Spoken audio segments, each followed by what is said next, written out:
Estamos de vuelta aquí en Enclave Política a través de Telesur, la señal informativa de América Latina y el Caribe. Y nos conectamos con Colombia. Ya se encuentra Isabel Zuleta, defensora de los derechos humanos, activista también. Y aquí le preguntamos qué pasó este 1 de enero. Tú mencionabas hace poquito y por eso también se presta esta entrevista para eso, por testigo, por estar cerca de los acontecimientos.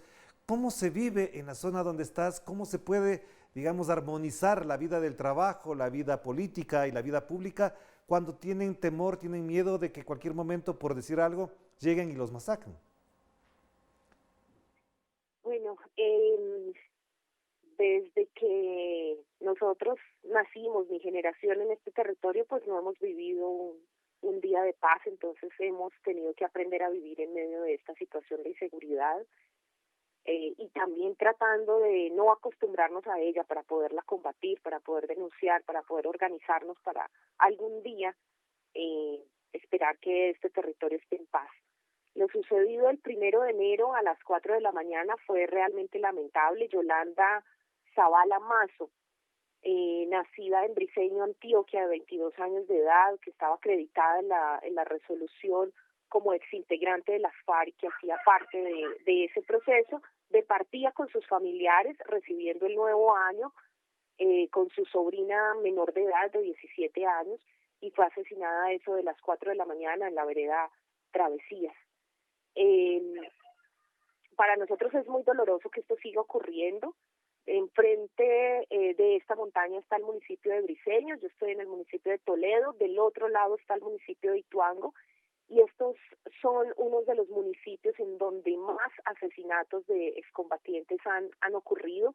Esto lo que lleva es a que haya más personas que se quieran armar, supuestamente para defenderse. Nosotros hemos dicho que esa no es la manera, hemos insistido en que la salida es pacífica, pero también nos dejan sin argumentos un gobierno criminal que lleva a las personas a pensar que la única salida es la armada, porque no hay otra manera de defenderse, porque aquí todo el mundo es defiéndase con lo que pueda y haga lo que pueda. Por redes sociales uno también escucha asuntos muy dolorosos como los están matando. Van más de 200 excombatientes que han asesinado y les dicen ármense que los están matando. Es decir, no hay un Estado que nos proteja ni a las comunidades ni a quienes tomaron esa decisión tan importante de dejar las armas, y están matando a las comunidades, a los líderes y defensores de derechos humanos, y también a quienes tomaron esa decisión de entregar sus armas para avanzar en un país que realmente pueda consolidar una democracia. La democracia solo se puede consolidar en medio de la paz. Esa democracia soñada solo puede ser posible con garantías para quienes decidan libremente aceptar un acuerdo con el gobierno. Pero si el gobierno no cumple, pues está muy difícil. El aumento de esos grupos pues se está dando precisamente en razón de la señal que está mandando el Estado colombiano. ¿Y esa señal cuál es? Es que cada uno defiéndase como pueda. Aquí no hay quien defienda a nadie, ni a los que estamos en la legalidad, ni a los que estaban en la ilegalidad y decidieron entrar a la legalidad por medio de un proceso de paz. Para nosotros eso es una clara señal de que no hay ningún interés por un proceso real en Colombia de paz, y que estamos a merced de quien quiera hacer lo que quiera con nosotros. Claro, Isabel, te quiero plantear esta pregunta en la lógica de lo que dicen algunos medios y algunos supuestos analistas, y quiero que me la entiendas así, porque a mí, como a ti y a otras personas, todo esto nos causa mucho dolor y además mucha indignación el leer y escuchar comentarios como el que te quiero decir. Es decir, hay un comentarista que ha dicho en un medio de comunicación colombiano que esto también tiene que ver, y reitero, también tiene que ver con ajuste de cuentas entre los excombatientes, lo cual evidentemente es injustificado. Te pregunto, ¿cuáles son entonces los motivos de fondo para asesinar a excombatientes que optaron por la paz, que firmaron un acuerdo de paz y que están desarrollando su vida en paz? Bueno, yo le diría a esos comentaristas que revisen cuál es el papel del Estado. El papel del Estado es precisamente, y de la policía, cuando no es una policía militar en cabeza del Ministerio de Defensa, como lo tenemos en Colombia, por estar en medio de un conflicto armado, por estar en medio de la guerra. El papel de la policía es regular esas relaciones cotidianas, esos conflictos entre las comunidades, esos conflictos entre los grupos sociales. Si hay una cosa que llamen ajuste de cuentas, lo tendría que resolver la policía, no la gente. No es la gente la que tiene que ajustar sus cuentas con los vecinos o con quien tenga que ajustar cuentas o con quien tenga alguna diferencia. Precisamente esa es la raíz del problema en Colombia, que la ciudadanía ha estado completamente sola, mucho más en el campo, en donde los problemas entre vecinos los solucionaba la guerrilla, en donde los problemas de linderos que son tan cotidianos con el tema de tierras, los solucionaba la guerrilla o lo tenía que solucionar la misma gente. A eso le llaman ajuste de cuentas, a venganzas, a problemas por las aguas, a problemas que se podrían resolver vía la institucionalidad. Entonces lo que yo tendría que decirle a esos comentaristas es dónde está la institucionalidad para que resuelva esos conflictos cotidianos que se presentan entre todos los grupos sociales, no solo en Colombia, en Europa, en Ecuador, en Latinoamérica, en todas partes hay problemas de convivencia. Ahora, que le digamos a la sociedad, eso es un asunto que es un ajuste de cuentas, entonces eso es problema de otros, eso no es problema del Estado colombiano, eso no es problema del gobierno, ahí estamos cayendo precisamente en el foco del problema. Y es que no ha habido institucionalidad. Históricamente la institucionalidad en Colombia ha estado para quitarle la tierra a los campesinos, para someternos a sus designios y a los de los grandes poderosos, pero no para resolver esa cotidianidad conflictiva, difícil, compleja, en un territorio tan diverso, con tantas culturas como lo es el territorio colombiano.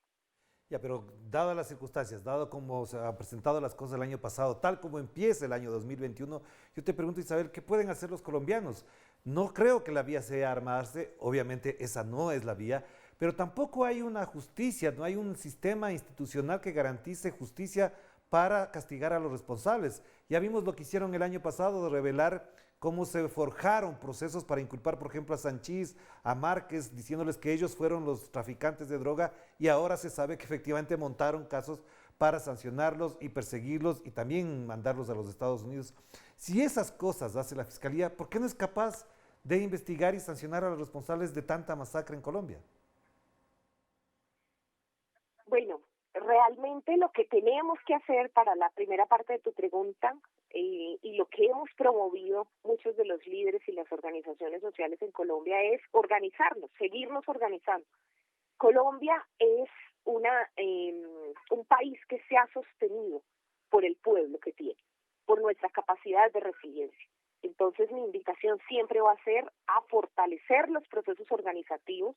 Este año es un año de una disputa electoral enorme, de una gran mentira tras mentira, sectores que ya se están diciendo los salvadores, precisamente los que están en este momento gobernando, están diciéndole al pueblo nuevamente que hay que salvar a Colombia, incluso de ellos mismos, pero la capacidad de engaño es altísima, precisamente por los niveles de analfabetismo que tenemos, de analfabetismo potencial, de la poca organización social que nos permiten sostener en los territorios. En Colombia, en las ciudades hay muy poca organización social, necesitamos mejorar esa organización social porque juntos hacemos esa ciudadanía crítica y no permitimos que esos discursos mentirosos de salvadores, que hoy son los que han estado en el poder y los que llevan muchos años en el poder, vengan nuevamente a decirnos que hay que votar por ellos. Hay una disputa tremenda en el escenario jurídico. Ese escenario jurídico al que estabas haciendo alusión ahorita, la Fiscalía, la Procuraduría, la Contraloría, hay que decirle a toda Latinoamérica que nosotros seguimos acudiendo a esa institucionalidad a pesar de saber, uno, cómo se elige y dos, quiénes están ahí y al servicio de quienes están. Pero nosotros, las organizaciones, tenemos que seguir acudiendo. Muy preocupados estuvimos desde el movimiento Ríos Vivos y estamos todavía con un sector de la política colombiana de Sergio Fajardo diciendo que como se abre una investigación en su contra y como ese contralor es de un sector político y la manera como fue elegido, entonces no debemos creer en esa institucionalidad. Para nosotros es muy preocupante porque entonces solo creemos en esa institucionalidad cuando a unos les convenga. Y ese discurso confunde mucho. O sea, ¿cuándo acudir a la Contraloría? Porque creemos que hay un proceso de corrupción. ¿Cuándo acudir a la Defensoría, a la Procuraduría? No, hay que acudir a esa institucionalidad si esté cooptada. Esos procesos tienen que estar allí, esos procesos deben permanecer en el tiempo, la ciudadanía tenemos que hacerle fuerza para que esos procesos avancen cada vez más y esperando que esa institucionalidad cambie, lo retome, como nos ha tocado con tantos años esperando justicia, con muchas de las masacres en Colombia. Esperamos a que otro fiscal llegue, esperamos a que otro fiscal tome el caso, esperamos a que un juez con sabiduría lo tome y logre avanzar un poquito. Y esto es un pueblo de resistencia, esto es un pueblo que sabe esperar y que sabemos que en algún momento va a cesar esta terrible noche que nos ha tocado en Colombia por tantos años. Claro, tengo una última pregunta entonces, Isabel, a propósito de lo que mencionas. ¿Tú crees que lo ocurrido, por ejemplo, en septiembre con la movilización social, estudiantil, popular, se pueda reeditar en el año 2021? Es decir, que después de que se resuelvan ciertas cosas, como por ejemplo el tema de la pandemia, la movilización social pueda presionar, pueda crear condiciones para que el gobierno resuelva los problemas de fondo y además separe la violencia de Colombia. ¿Es posible reactivar y reeditar la movilización social ocurrida, por ejemplo, en septiembre a propósito del asesinato de un estudiante? Bueno, realmente con esta situación de pandemia es complejo, es muy compleja la movilización social, sobre todo porque se incurren en muchos riesgos, hay una persecución muy grande a los líderes que se atrevan a convocar a las movilizaciones sociales. Yo lo que creo que va a resolver más este año es que esas disputas tan fuertes entre los poderes económicos, los poderes políticos en Colombia, logran sacar verdades a la luz. Esas disputas están creciendo, esas disputas se están ya expresando en asuntos concretos como Hidroituango. Esas disputas entre grandes poderosos revelan verdades y también ponen a esos sectores a chocarse entre ellos, aunque finalmente terminen negociando, como siempre, entre los poderosos, pero esas pequeñas grietas que abren van a ser un escenario distinto de debate, de discusión hacia la ciudadanía. Yo creo que este año va a haber mucho debate, va a haber muchos espacios de debate porque la gente quiere hablar, quiere opinar, quiere disentir, se van a mover la JEP, esperamos que avance muchísimo, eso es un escenario de disputa tremendo. Hay muchas personas distintas a los escenarios, a los espacios políticos tradicionales que quieren participar en la política electoral de este país, que quieren llegar al Senado, que quieren llegar a la Cámara, y eso abre un escenario de debate grandísimo. Yo creo que este escenario es muy positivo para Colombia, que tantas personas estén interesadas, que sigan insistiendo a pesar del riesgo en la participación. Veo muy difícil la movilización ciudadana. Creo que hay mucha persecución, las nuevas armas, las nuevas tanquetas que ha comprado este gobierno criminal cuando la gente se está muriendo de hambre, cuando no han llegado los auxilios a las comunidades más alejadas, preferir comprar tanquetas para perseguir la movilización social es muy complejo que se dé realmente en este escenario. Esperamos que la segunda mitad del año permita esa movilización social, pero están muy caldeados los ánimos por la situación que se está viviendo y hay que recordar que ese es el efecto de las masacres. Cuando empezó la pandemia, muchas personas decidieron regresar al campo, había un gran ánimo de reorganización comunitaria y las masacres hacen que esos procesos emergentes con la gente que está regresando, con la gente que quiere organizarse, pues no se puedan dar por el miedo que hay, el miedo que ocasiona una masacre. Ese es el efecto directo de las masacres. Y no hay movilización social sin organización comunitaria. Entonces, por eso es tan difícil. A no ser que se diera un estallido nacional como el que ocurrió con el paro que negaba tanto el gobierno de Santos, que nunca había paro, a no ser que las fuerzas de manera espontánea, sin un proceso organizativo muy fuerte, sino de manera espontánea, decidiéramos salir a las calles en diferentes partes del país. No nos están dejando reunir, no nos dejan planear, y así es muy difícil consolidar un paro que se pueda sostener, que se pueda planear en el tiempo, pero yo tengo mucha esperanza en que se pueda dar de manera espontánea, de que podamos salir de manera espontánea y también de que ese debate político tan caldeado que tiene Colombia pueda surgir en una nueva generación de senadores y de congresistas para ese debate electoral que va a ser tan importante para Colombia. Muchísimas gracias, Isabel. Con todo el cariño de siempre, te mando un abrazo y ojalá Colombia pueda vivir mejor y en paz en los próximos meses. Ojalá. Te mando un abrazo, cuídate mucho. Bueno, un abrazo para ustedes, muchas gracias.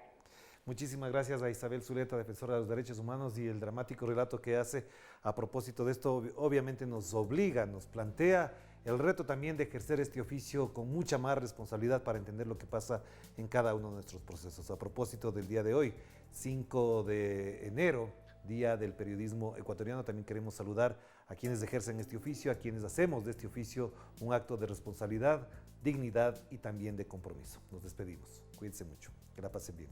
Chao, chao.